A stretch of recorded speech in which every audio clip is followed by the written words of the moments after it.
हाँ बच्चों, हमने पिछले व्याख्यान में देखा कि अगर हम किसी फिजिकल क्वांटिटी को रिप्रेजेंट करना चाहते हैं तो कुछ इस तरीके से करते हैं। फॉर एग्जांपल, अगर मैं लेंथ फिजिकल क्वांटिटी को रिप्रेजेंट करना चाहता हूँ तो मैं ऐसे लिखूँगा L is equal to L plus minus delta L ऐसे, ठीक है। अगर कोई फिजिकल क्वांटिटी x है तो मैं लिखूंगा x is equal to x plus minus delta x। तो मैं यहाँ पर बेस्ट पॉसिबल वैल्यू और ये जो मीन एब्सोल्यूट एरर है वो लिखूंगा। चलो, तो ये समझने के बाद में अब हम ये देखते हैं कि ये क्या है। ये तो एरर है। ये एरर किसके अंदर है? ये एरर इस फिजिकल क्वांटिटी के मेजरमेंट में है। तो अब हमारे दिमाग में ये बात आएगी कि मान लो अगर मैं दो अलग अलग लेंथ L1 और L2 इन दोनों को ऐड करूं, या मैं मास M1 और M2 को ऐड करूं, मतलब कि दो अलग अलग physical quantity having same nature, उसको मैं ऐड करूं या मैं उसको एक दूसरे में से माइनस कर दूं, ठीक है।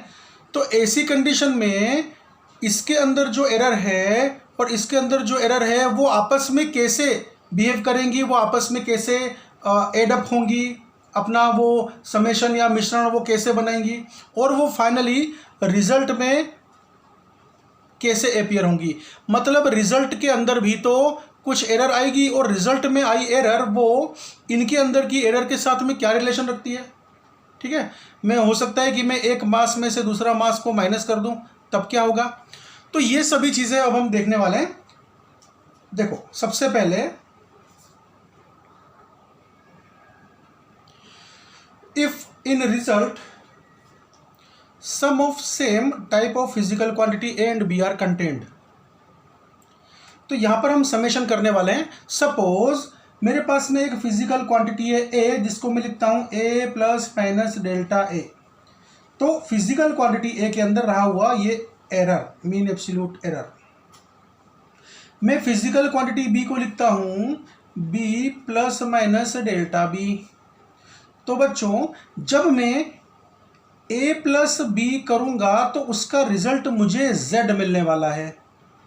तो मैं जेड को कैसे लिखूंगा? मैं z को लिखूंगा z is equal to z plus minus delta z। इसको इस तरीके से रिप्रेजेंट करूंगा।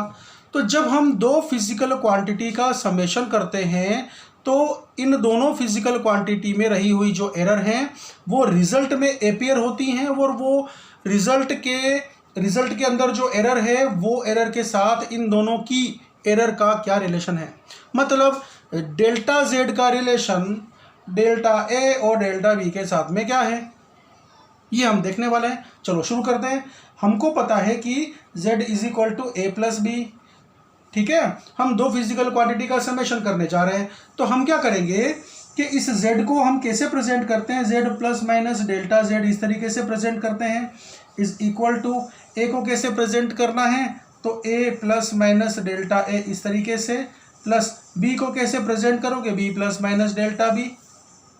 ओके, इसको जब हम ओपन करेंगे तो a plus minus delta a plus b plus minus delta b, z plus delta z।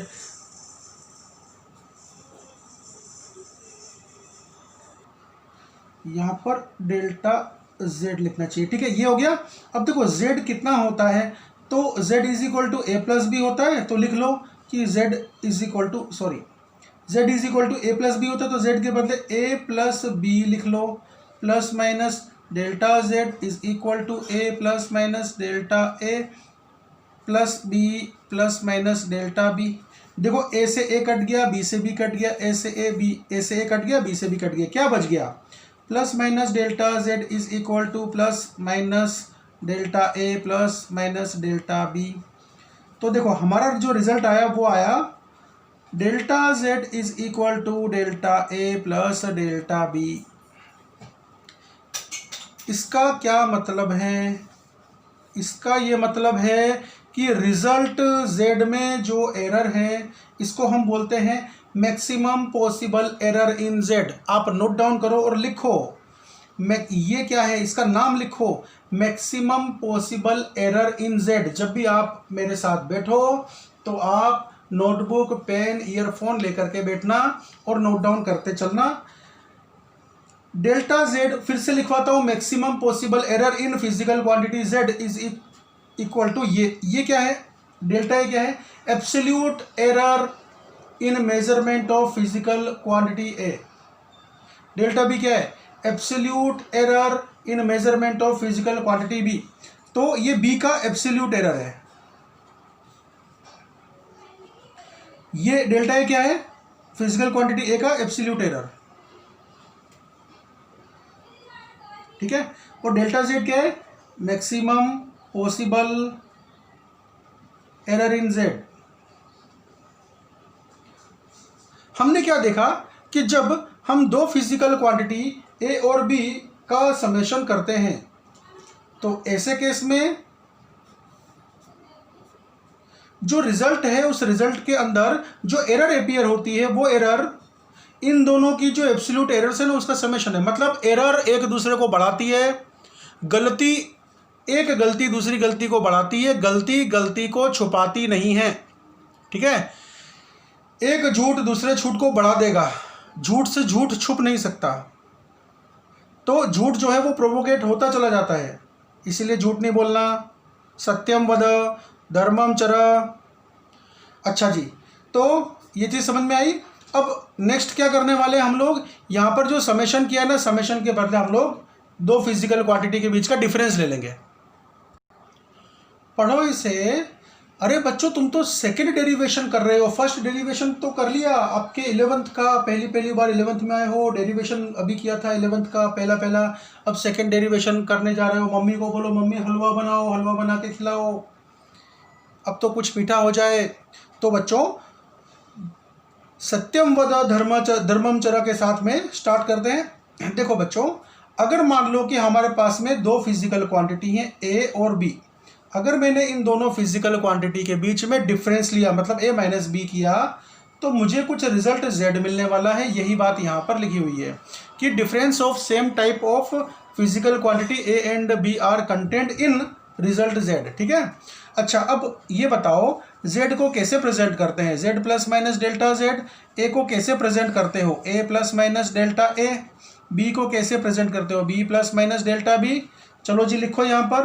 तो z के बदले क्या लिखोगे, z plus minus delta Z is equal to a plus minus delta A minus b plus minus delta B. ये delta Z क्या है, delta Z है result में आने वाली एरर।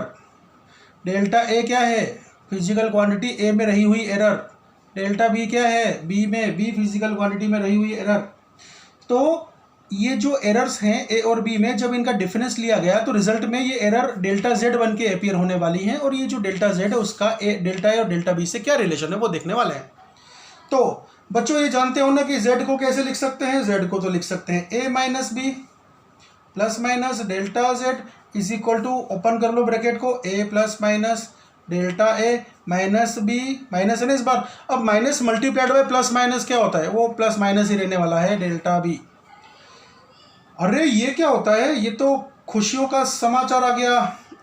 ए से ए कट गया, माइनस बी से माइनस बी कट गया, और हमको मिला plus minus delta Z is equal to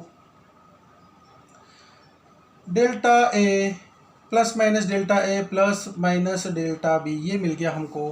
फिर से ये प्लस माइनस तो कॉमन रहेगा ना, तो आगे क्या लिखोगे, आगे लिख दो, ये हटा दो, प्लस माइनस सब में से कॉमन है ना एक जैसा। Delta Z is equal to delta A plus delta B.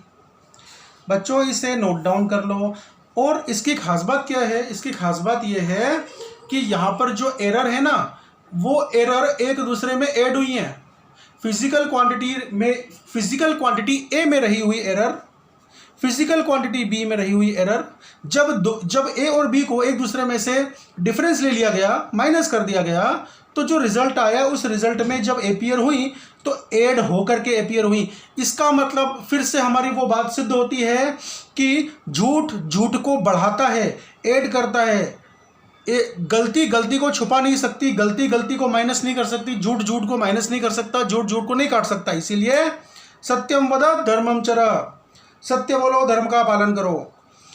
Okay, तो यहां पर फिर से नोट डाउन कर लो, डेल्टा जेड क्या है? Maximum possible error in Z. लिखो maximum possible error in Z. Delta A लिखो यहां पर absolute error in measurement of ए।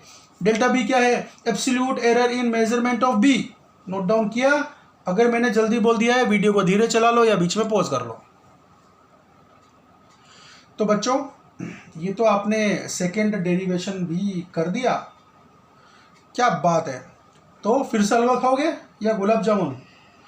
खा लो बच्चों, खुश रहो।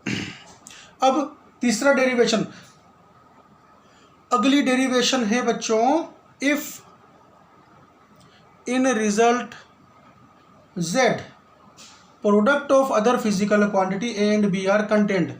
देखो बच्चों, ये ध्यान रखना कि जब भी हम दो फिजिकल क्वांटिटी को ऐड या सब्ट्रैक्ट करते हैं और उसका रिजल्ट कुछ आता है, तो ए और बी दोनों फिजिकल क्वांटिटी सेम नेचर की होती है। मतलब हम लेंथ में से लेंथ को ऐड कर सकते हैं, माइनस कर सकते हैं, डिफरेंस ले सकते हैं, मास और मास का एडिशन कर सकते हैं, डिफरेंस ले सकते हैं, टाइम और टाइम का एडिशन कर सकते हैं, डिफरेंस ले सकते हैं। पर ये पॉसिबल नहीं है कि हम लोग मास और टाइम के बीच का डिफरेंस ले लें या मास और टाइम के बीच का एडिशन कर दें। ये पॉसिबल नहीं है, ठीक है ना। हाँ, लेकिन ये पॉसिबल है कि जैसे कि हमको पता है velocity is equal to displacement by time, तो इसका मतलब displacement is equal to velocity into time. तो ये पॉसिबल है कि दो फिजिकल क्वांटिटी जो अलग अलग नेचर की हैं, वेलोसिटी और टाइम अलग अलग नेचर की फिजिकल क्वांटिटी है, उनको हम एक दूसरे में मल्टीप्लाई कर सकते हैं या डिवाइड कर सकते हैं और रिजल्ट कुछ आने वाला है, वो रिजल्ट कुछ आ सकता है, जैसे कि यहाँ पर रिजल्ट डिस्प्लेसमेंट के फॉर्म में आया है। तो ठीक इसी तरीके से बच्चों, अगर मान लो कि हम दो फिजिकल क्वांटिटी v के बदले a ले लो, दो फिजिकल क्वांटिटी a और b दोनों को हम मल्टीप्लाई करते हैं और हमारा रिजल्ट z कुछ आने वाला है। हमको पता है कि हम लोग z को कैसे लिखते हैं, कैसे प्रेजेंट करते हैं, a को कैसे प्रेजेंट करते हैं, b को कैसे प्रेजेंट करते हैं। तो चलो ये इनको हम लोग यहाँ पर प्रेजेंट किए लेते हैं। तो यहाँ पर हम लोग लिखेंगे z plus minus delta z is equal to a plus minus delta a into B plus minus delta b। चलो ब्रैकेट को ओपन करो। तो z के बदले आप क्या लिख सकते हो? तो z के बदले तो आप a इंटू बी लिख सकते हो, a into B plus minus delta z is equal to a into B plus minus a into delta b, फिर ये इंटू ये plus minus delta a into B plus minus delta a into delta B. बच्चों, अब मैं इसके बारे में कुछ बता रहा हूँ। जैसे कि ये जो एरर होती है ना, तो वो कुछ परसेंट में होती है, जैसे 1%, 2%, 3%। ऐसा नहीं होता कि एरर 50% में, आधी एरर ही है। मतलब आपने 20 किलोमीटर की लेंथ माप ली और 10 किलोमीटर की एरर है, ऐसा नहीं होता, ठीक है। एरर जो है ना वो बहुत कम होती है। तो जैसे दो अलग अलग बहुत छोटे छोटे न्यूमेरिकल वैल्यू में लिखता हूँ, जैसे कि 0.1 इंटू 0.02। जब मैं इसको मल्टीप्लाई करूंगा तो मेरा रिजल्ट क्या आएगा? तो मेरा रिजल्ट आएगा 1 2 3 1 2 3 0.002। अब सोचो बेटा कि जब ये दो छोटी छोटी न्यूमेरिकल वैल्यूज को मल्टीप्लाई किया मैंने, तो मुझे और भी छोटी वैल्यू मिली। तो ये एरर बहुत छोटी छोटी होती है। जब इनको मल्टीप्लाई करते हैं तो हमारा रिजल्ट बहुत छोटा आता है, इतना छोटा कि हम इसको नेगलेक्ट कर सकते हैं, 0 मान लिया मैंने। अब देखो बच्चों, यहाँ तो फिर से एक गुड न्यूज़ आ गई। a इंटू बी यहाँ पर भी, a इंटू बी यहाँ पर भी, कट गया आपस में। तो कौन बच गया? बच गया plus minus delta z is equal to plus minus a into delta B plus minus delta a into B. अब एक काम करते हैं कि नीचे सभी में a इंटू बी से डिवीज़न कर देते हैं, ए इंटू बी से डिवाइड कर दो, ए इंटू बी से डिवाइड कर दो, ठीक है। तो कौन कौन कट रहा है, यहाँ पर देखो बी कट रहा है बी से, और यहाँ पर ए कट रहा है ए से, और ये ए इंटू बी क्या होता है, ए इंटू बी तो जेड होता है, ये देखो ए इंटू बी तो जेड होता है। लिख लो जी value, delta Z upon A into B, वो तो जेड होता है, is equal to delta B by B और डेल्टा ए बाई ए। इसको मैं पहले लिख लेता हूँ इसको ना, तो delta A by A plus minus delta B by B. Okay, plus minus common है, हटाओ इनको, और यहाँ पर लिखो delta Z by Z is equal to delta A by A plus delta B by B. तो ये बच्चों हमको कुछ रिजल्ट मिला। अब इस रिजल्ट में क्या है, इस रिजल्ट में बात ये है, चलो नोट डाउन कर लो ये क्या क्या चीज़ें हैं। इसको लिखो बच्चों मैक्सिमम पॉसिबल रिलेटिव एरर। ये रिलेटिव एरर पढ़ी थी ना हमने, डेल्टा एक्स बाई एक्स। तो maximum possible relative error in Z. अच्छा, डेल्टा ए बाई ए क्या है, relative error in measurement of physical quantity A. Physical quantity A की एरर, ये क्या है, अरे फिजिकल क्वांटिटी बी में रही हुई एरर कौन सी, रिलेटिव एरर। तो लिखो रिलेटिव एरर, इसको लिखो relative error in measurement of physical quantity B. अब फिर से इस रिजल्ट को समझो। देखो बच्चों, जब हमने z is equal to A into B किया, मतलब दो फिजिकल क्वांटिटी का मल्टीप्लीकेशन यहां पर हो रहा है, तो दोनों ही फिजिकल क्वांटिटी के अंदर जो रिलेटिव एरर थी वो रिलेटिव एरर आपस में ऐड होकर के रिजल्ट में आ चुकी हैं, और रिजल्ट में रही हुई रिलेटिव एरर वो ए और बी में रही हुई रिलेटिव एरर के एडिशन के बराबर है। मतलब फिर से एरर ने एक दूसरे को ख़त्म नहीं किया, एरर ने एक दूसरे को बढ़ा दिया। अगर आपने मल्टीप्लिकेशन किया तो वो अलग बात है कि टाइप ऑफ एरर थोड़ी डिफरेंट हो गई है ना, इसको रिलेटिव एरर बोल दिया हमने यहाँ पर। तो रिलेटिव एरर्स एक दूसरे को बढ़ा करके अपीयर होती है रिजल्ट में। फिर से गलती को खत्म नहीं करती, गलती को बढ़ाती है।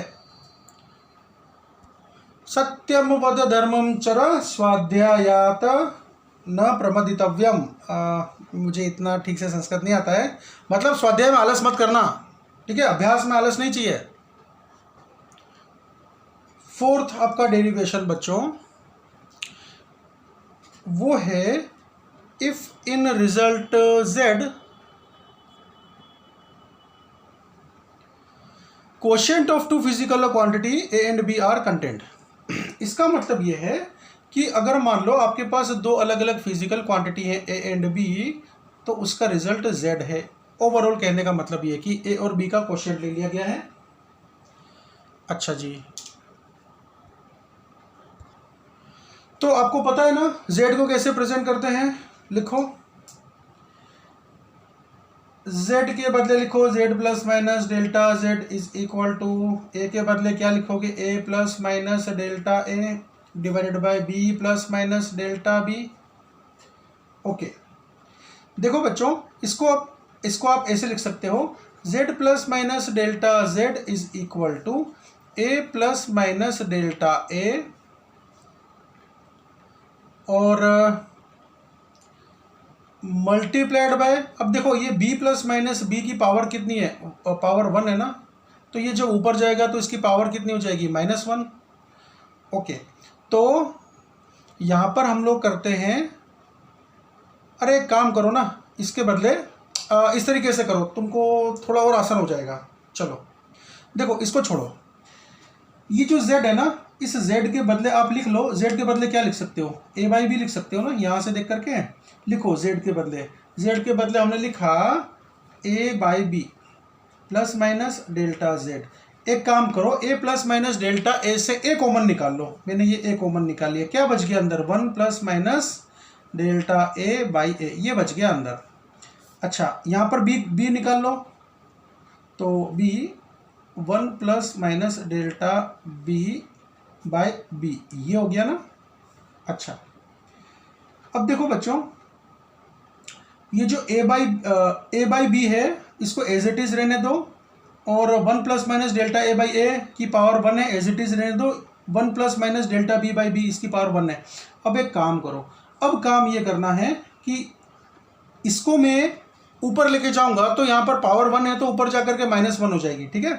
तो देखो कैसे लिखूंगा मैं, a/b plus minus delta z is equal to a/b 1 plus minus delta a/a into 1 plus minus delta b/b की पावर -1, क्योंकि यहाँ पर पावर 1 थी ना।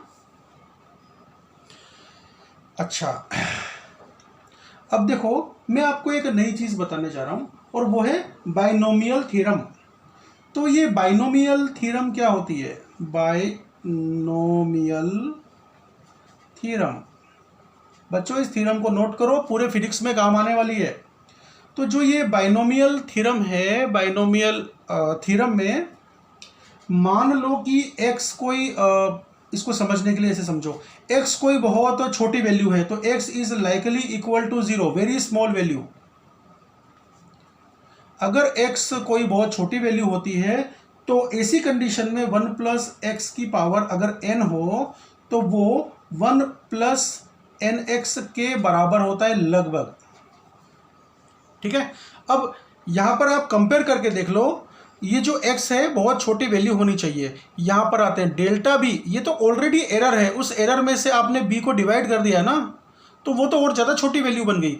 तो मैं क्या बोलूँगा, x के बदले आप रख लो डेल्टा b/b, ऐसा रख लो, 1 के बदले 1 रख लो, ठीक है। और n के बदले क्या लिखोगे, -1, तो n के बदले इस n के बदले -1 लिख लो।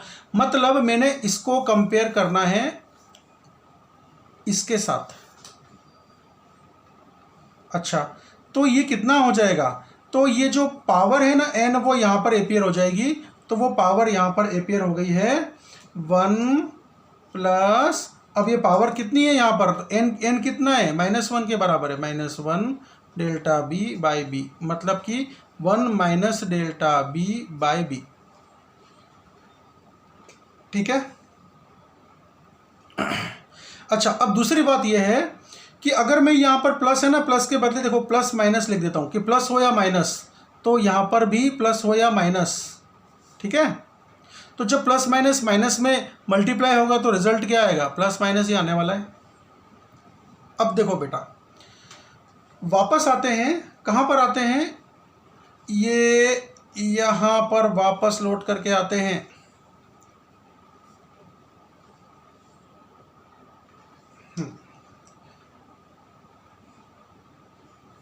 देखो ये जो a/b है ना, a/b के बदले एज इट इज a/b लिख लो, a/b plus minus delta z is equal to, अब a/b फिर से लिख लो, a/b यहाँ पर 1 प्लस माइनस डेल्टा a/a, और यहाँ पर इसकी वैल्यू कितनी आई, इसकी वैल्यू तो ये आ गई 1 प्लस माइनस डेल्टा b/b, ठीक है। अब इन दोनों को आपस में मल्टीप्लाई करो, कितना रिजल्ट आता है, देखो a/b plus minus delta z is equal to a/b, okay multiply कर लो, 1 इंटू 1 1 हो गया, 1 इंटू डेल्टा b/b प्लस ये इंटू ये डेल्टा a/a, अब ये इंटू ये प्लस माइनस लिखना है, plus minus delta a/a into delta b/b। अब देखो बच्चों, पिछले वीडियो और पिछले वाले इसमें यहाँ पर भी हमने देखा था, थर्ड वन जो डेरिवेशन था, वहाँ पर हमने क्या देखा था कि दो एरर्स जो है ना वो छोटी छोटी वैल्यू होती है, जब आपस में मल्टीप्लाई होती है तो और छोटी वैल्यू का रिजल्ट आ जाता है, इसलिए हम उसको नेग्लेक्ट कर देते हैं। तो delta a into delta b का जो वैल्यू है, इनका मल्टीप्लीकेशन है, वो तो बहुत छोटा आएगा उसका वैल्यू ना, उसमें भी हमने a और b से डिवाइड कर रखा है, तो ये तो बहुत ज़्यादा छोटा हो जाएगा, तो ये तो नेग्लेक्ट होगा ही, इसको मैंने 0 कर दिया। चलो अब मैं ये जो a/b है ना, इस a/b को मैं यहाँ पर मल्टीप्लाई करता हूँ और अंदर लेके जाता हूँ, देखते हैं क्या होता है। a/b plus minus delta Z is equal to, इसको अंदर मल्टीप्लाई करो, A by B plus minus A by B into delta B by B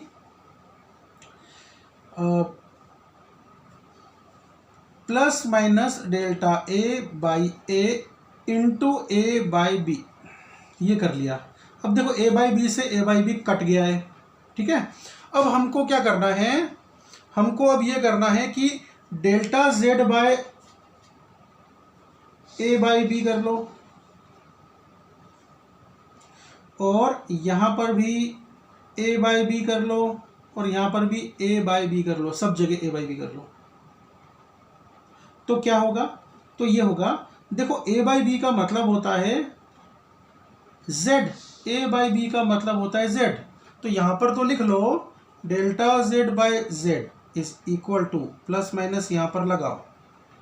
अब देखो ए बाई बी है ना, तो ये नीचे है, ये ऊपर चला जाएगा, तो जब ऊपर जाएगा तो क्या होगा, इसका रेसिप्रोकल हो जाएगा, मल्टीप्लीकेशन में आएगा तो। और या तो ये समझ लो कि ये डिवीजन में ए बाई बी है ना, तो ये ए बाई बी इस ए बाई बी को काट देगा, ये ए बाई बी इस ए बाई बी को काट देगा, तो कौन बच गया, बच गया delta B by B plus minus delta A by A. अच्छा, अब बच्चों इसी को आप क्या लिख सकते हो, ये plus minus plus minus plus minus, ये तो सब कॉमन आ गया ना, तो लिख लो delta Z by Z is equal to delta A by A plus delta B by B, delta A by A plus delta B by B. अरे बच्चों ये रिजल्ट तो पहले जैसा आ गया, जब हमने z is equal to A into B किया था तब भी हमको यही रिजल्ट मिला था, और जब हम a डिवाइडेड बाई बी कर रहे हैं तब भी हमको यही रिजल्ट मिल रहा है। इसका मतलब क्या होता है, इसका मतलब ये होता है कि आप कोशिएंट ले लो या आप मल्टीप्लीकेशन कर लो a और b का, दोनों ही केसेस में जो रिलेटिव एरर्स a और b में रही हुई हैं वो जब रिजल्ट में अपीयर होंगी, तो रिजल्ट की जो रिलेटिव एरर होगी वो a और b में रही हुई रिलेटिव एरर के एडिशन के बराबर होगी। इसका मतलब ये हुआ कि रिलेटिव एरर्स एक दूसरे को बढ़ा रही है और बढ़ा करके वो रिजल्ट में अपीयर हो रही है। चलो जी नोट डाउन कर लो, डेल्टा जेड बाई जेड क्या है, maximum possible relative error in Z. Delta A by A क्या है, relative error in measurement of physical quantity A. Delta B by B क्या है, relative error in measurement of physical quantity B. Note down कर लो, ठीक है। अब हम लोग एक डेरिवेशन और करने वाले हैं। अरे बहुत सारा हलवा खाओगे, खा लो बच्चों। तो अगली डेरिवेशन नोट डाउन करो, if in result z some power n of physical quantity a is content. मतलब ये है कि अगर आप मान लो कोई फिजिकल क्वांटिटी a है, उसकी पावर n कर दो तो कुछ रिजल्ट आएगा ना। तो यदि a के अंदर कोई एरर होगी तो वो रिजल्ट में कैसे अपीयर होगी, अगर a की पावर n कर दी जाए तो बच्चों तुम जानते हो ना z को कैसे प्रेजेंट करना है, z plus minus delta z is equal to a को कैसे प्रेजेंट करोगे, a plus minus delta a। अब एक काम करो, उसकी पावर n तो चढ़ाना मत भूलना। अब एक काम करो, काम ये करो कि z को कैसे लिख सकते हो, z को लिख सकते हो a की power n plus minus delta z is equal to, यहाँ पर a कॉमन ले लो, a को बाहर निकाल लो। यदि आप a को बाहर निकालते हो तो ये पावर भी बाहर आ जाएगी साथ में, और यहाँ पर आ जाएगा डेल्टा a बाई a की पावर n। अब आते हैं बच्चों फिर से बाइनोमियल थ्योरम पर। बाइनोमियल थ्योरम बहुत यूज होने वाली है। बाइनोमियल थ्योरम क्या बोलती है कि अगर मान लो हमारे पास में कोई बहुत छोटी सी वैल्यू हो x लगभग जीरो के पास में, जीरो नहीं, हाँ जीरो के पास में, मतलब कि बहुत स्मॉल वैल्यू है x यदि, तो 1 प्लस एक्स की पावर अगर n कर दी जाए तो वो 1 प्लस एन एक्स के लगभग बराबर होगा, लाइकली इक्वल होगा। अब देखो बच्चों यहाँ पर x के बदले तो मान लो ये डेल्टा a बाई a, ठीक है ना, तो delta a by a, okay, plus minus 1 कर दो की power n। Delta a by a का वैल्यू बहुत कम होता है, बहुत छोटा वैल्यू होता है। तो ऐसे केस में अब ये पावर यहाँ पर एपियर हो जाएगी मल्टीप्लाई होकर के, वो लगभग 1 plus minus N delta A by A के बराबर होगा। ठीक है, अब ये वैल्यू यहाँ पर लिखे लेते हैं इसके बदले। तो ए की power N is equal to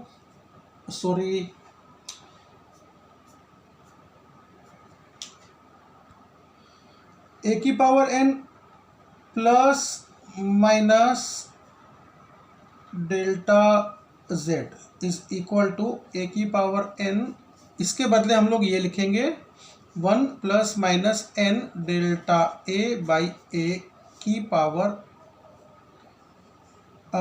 N नहीं आएगा, वो तो एन यहाँ पर एपियर हो गया है। ओके, ये समझ गए ना, ये क्या बोला मैंने, ये एन जो है ना वो यहाँ पर एपियर होगा, यहाँ का जो एन है ना वो यहाँ पर एपियर हो गया, यहाँ का एन यहाँ पर एपियर होगा, यहाँ का एन यहाँ पर एपियर होगा, ये एपियर हो गया देखो यहाँ पर। ठीक है, अच्छा तो अब हम क्या करते हैं, ए की पावर एन का अंदर ले लेते हैं, ब्रैकेट के अंदर, ब्रैकेट ओपन कर लेते हैं।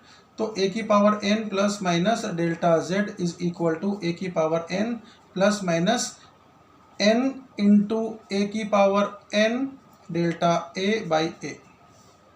इससे तो ये कट गया। अब क्या करते हैं, ये जो ए की पावर एन है ना, इस ए की पावर एन को मैं यहाँ पर लेके जाता हूँ। देखो दोनों बाजू प्लस माइनस है। अब एक काम करते हैं, ये प्लस माइनस को अब लिखने की जरूरत नहीं है, दोनों ही तरफ प्लस माइनस ही है।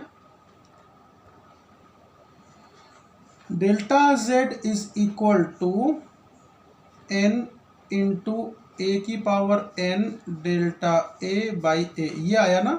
इस ए की पावर एन को मैं इस साइड लेके आता हूँ और कैसे लिखूंगा, डेल्टा जेड अपॉन ए की power N is equal to N into delta A by A. अब ये ए की पावर एन कितनी होती है, ये ए की पावर एन वो तो जेड के बराबर होती है, तो Z delta Z by Z, A की पावर एन के बदले में जेड लिख देता हूँ, is equal to N into delta A by A.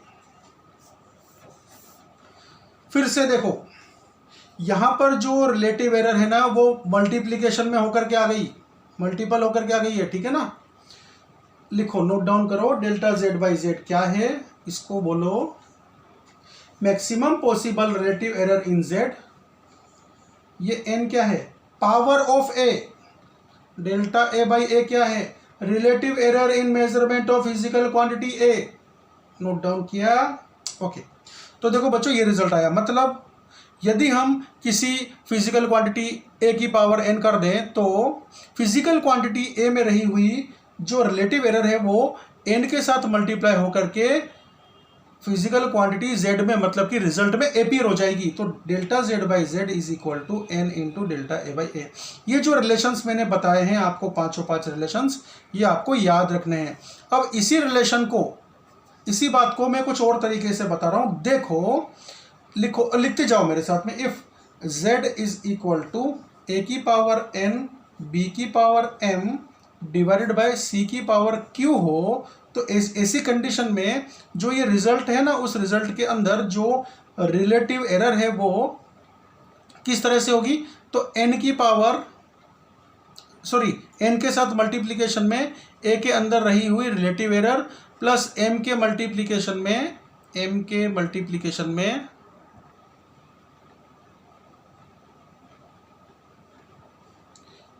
b के अंदर रही हुई रिलेटिव एरर प्लस q के मल्टीप्लीकेशन में, c की पावर q है ना, तो q के मल्टीप्लीकेशन में ले लो फिजिकल क्वांटिटी c के अंदर रही हुई एरर डेल्टा c बाई सी। तो आप बच्चों इसको याद कर लो, ये याद कर लो। ठीक है, ये आपको न्यूमेरिकल्स में ये सभी काम आएंगे। जहाँ भी मैं ये जो ब्रैकेट बनाता हूँ ना, ये समझ लो आपके लिए रिलेशन है, फॉर्मूला है ये। ठीक है ना, तो आप इसे याद कर लेना। और हाँ, ये बाइनोमियल थ्योरम को ठीक से समझ लो, कोई बहुत ये मुश्किल काम नहीं है समझना। और जो बच्चे मैथमेटिक्स लेते हैं 11th-12th में, उनको तो ये इसका डेरिवेशन भी होगा कि किस तरीके से ऐसा हुआ। और जो बच्चे बायोलॉजी के हैं वे चाहें तो बस इसे याद कर लें और समझ लें इस बात को कि ऐसा होता है। ठीक है, अच्छा बच्चों, अब मैं आपको कुछ नोट शुरू से जो भी अभी हमने देखा है वो सब मैं नोट डाउन करवा दूं फटाफट फिर से। बच्चों ये जो अभी हमने 5 टॉपिक कवर किए ना, 5 डेरिवेशन किए हैं, तो उन पांचों को हम कंबाइंडली क्या बोलते हैं, एरर प्रोपोगेशन या कम्बिनेशन ऑफ एरर, ठीक है। उसमें सबसे पहली जो डेरिवेशन थी, अब इसके फोटो खींचते चले जाना या नोट डाउन कर लेना वीडियो को पॉज करके। हाँ बच्चों, नोट डाउन कर लो, और जिनके पास में नोट्स हैं वो नोट्स अब देखते रहना जब भी मेरा वीडियो सुने, है ना, जब भी व्याख्यान सुने तो नोट्स खोल के रखना। सेकेंड डेरिवेशन, वीडियो पॉज कर लेना जिनको लिखना है, फोटो खींच लेना। आपका थर्ड डेरिवेशन,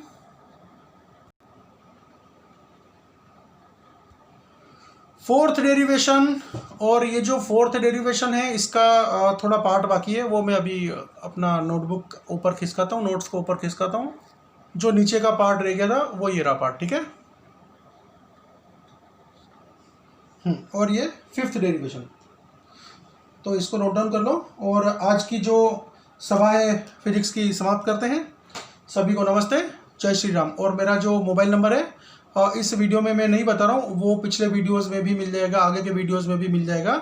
जिस नंबर पर आपको मैसेज करना है, संदेश भेजना है, यदि आपको PDF फॉर्म में नोट्स चाहिए तो, ठीक है। तो आगे या पीछे के वीडियोस देख लेना, वहाँ पर मैं मोबाइल नंबर को डिस्प्ले करता रहता हूँ। फ़ोन नहीं करना कोई भी, ठीक है। तो मिलते हैं बच्चों फिर आगे। सभी को फिर से नमस्ते और जय श्री राम।